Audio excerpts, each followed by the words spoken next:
क्यों नहीं पता है? क्योंकि पोस्टमार्टम में टाइम ऑफ डेथ लिखा ही नहीं है,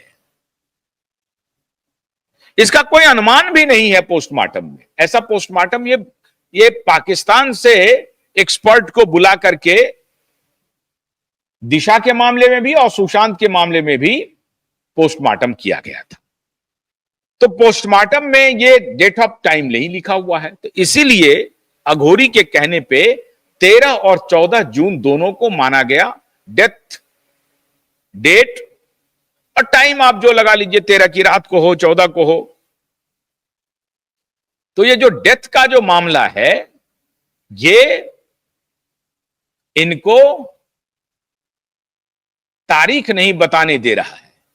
तो एफिडेविट में एक जगह 13 जून, दूसरी जगह 14 जून। अघोरी ने कहा कि आपकी जो उम्र है वो ऑड नंबर में नहीं होनी चाहिए, इवन नंबर में होनी चाहिए। तो ऑड नंबर नहीं हो रहा था। अभी 35 वर्ष हुई है आयु, अगर 35 वर्ष होगा तो भी हालांकि इवन नंबर हो रहा था।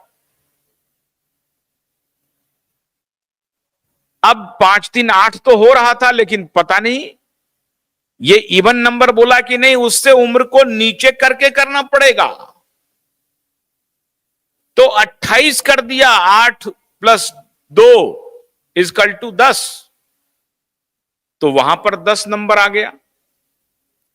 उम्र की सीमा हो गई 28, वहां भी पूरा हो गया। फिर एक जगह इन्होंने कहा कि तुम्हारा जो ठाकरे नाम है, इस नाम की में से सी निकाल दो, ये तुम्हारा सी अक्षर जो है सो बहुत परेशान कर रहा है। तो एफिडेविट में कई जगह पे इन्होंने ठाकरे में सी निकाल दिया है, यह भी अघोरी के कहने पर किया गया है। अब ये बाबा अघोरी का जो अघोर पंथ चल रहा है काम, वो तब आया जब सारी जगह से निराशा हाथ लगी है। अब मुझे हैरानी हो रही है कि या तो बाप बेटे को इस बात का इत्मीनान है कि ये पुलिस वाले हमें धोखा दे रहे हैं, जिस प्रकार का ये एफिडेविट बना करके दे रहे हैं, उससे तो ये पुलिस वाले भी फंसेंगे और मुझे तो फंसाएंगे ही, क्योंकि ये इस प्रकार का एफिडेविट दे रहे हैं। मालवानी पुलिस के जो शैलेंद्र नगरकर हैं, वो तो पहली फुर्सत में अदालत उस एफिडेविट को देखते ही आग बबूला हो जाएगी, और तब तो उनको भरोसा हो जाएगा कि मर्डरर यही लोग हैं, फिर हमें कोई सबूत देने की जरूरत ही नहीं पड़ेगी। तो इनको डर लग रहा था कि साहब देखो, ये पुलिस वाले हमें धोखा दे रहे हैं, हमें आके तो बता रहे हैं कि हम आपको बचा रहे हैं, और ये फडणवीस भाई भी हमको कह रहे हैं मुंह पर कि हम तुम्हें बचा रहे हैं, बचा रहे हैं, बचा रहे हैं, लेकिन इसके ऊपर कोई भरोसा नहीं है कब हमको धोखा दे दे, क्योंकि मैंने इसके साथ कोई अच्छा काम तो किया नहीं अभी तक, मीठी मीठी बात तो मैंने की नहीं। तो अब इनको परेशानी हो गई कि नहीं, हमें तो कुछ ना कुछ करना ही पड़ेगा। देवेंद्र फडणवीस, जो कि अभी कम से कम मलवानी पुलिस स्टेशन की एफिडेविट के बाद से लगता है कि फडणवीस जी मदद कर रहे हैं सीधा सीधा दोनों बाप बेटा को, लेकिन फिर भी दोनों बाप बेटा को डर है अंदर से कि नहीं, मालवानी पुलिस स्टेशन हो सकता है हमसे धोखा कर दे, क्योंकि उसका जो एफिडेविट आया है वो हालांकि 17 तारीख को आया है, लेकिन एफिडेविट की प्रति निश्चित रूप से शैलेंद्र नगरकर ने जरूर अपने आका को भेजी होगी। अब मैं इसकी पुष्टि तो नहीं कर सकता, लेकिन निश्चित रूप से भेजी गई होगी, इसमें कोई संदेह नहीं है मुझे। और तभी इन्होंने अघोरी पूजा की, क्योंकि 17 जून को एफिडेविट फाइल हुआ मालवनी पुलिस स्टेशन से, 14 जून को इन्होंने फाइल किया है, और 14 जून के पहले ही ये अघोरी पूजा की व्यवस्था की गई महाराष्ट्र में। मित्रों, उस अघोरी पूजा का प्रतिफल यह हुआ कि स्वयं सुशांत पहुंच गए, दिशा पहुंच गई उस पूजा में और कहा बड़ा अच्छा आह्वान कर रहे हो, अब मैं जरा खेल दिखाता हूं।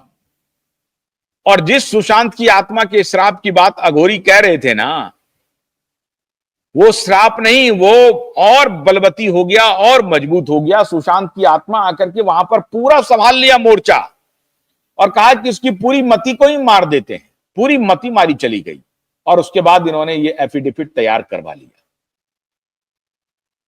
अब एफिडेविट तो तैयार हो गया, जमा भी हो गया। अघोरी पूजा की बात पब्लिक डोमेन में आ गई और यह बात महाराष्ट्र के डिप्टी होम मिनिस्टर कह रहे हैं। अब यह अघोरी पूजा महाराष्ट्र में प्रतिबंधित है मित्रों। आप इस तरह की पूजा नहीं कर सकते।